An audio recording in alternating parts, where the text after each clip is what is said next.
Kali terlihat dari salah satu rumah warga yang kemudian membesar dan merembes ke rumah warga yang lainnya.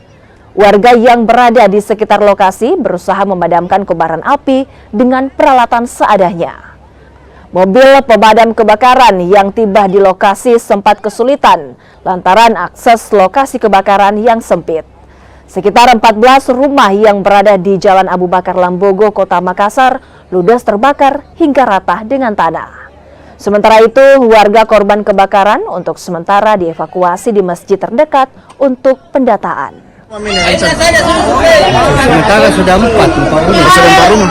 Bagaimana awalnya, jam berapa mulai Pak? Laporan Sekitar setengah 12 kayaknya tadi.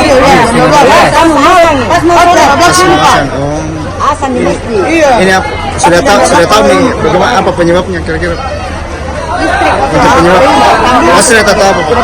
Rumah salah satu rumah penduduk, cuma belum ditahu apa masalahnya. Belum tahu apa penyebabnya nih. Nah, untuk sementara para korban ini rencananya mau diapa? Kita kan sebagai lurah Pak, mau apakah diungsikan dulu atau seperti apa?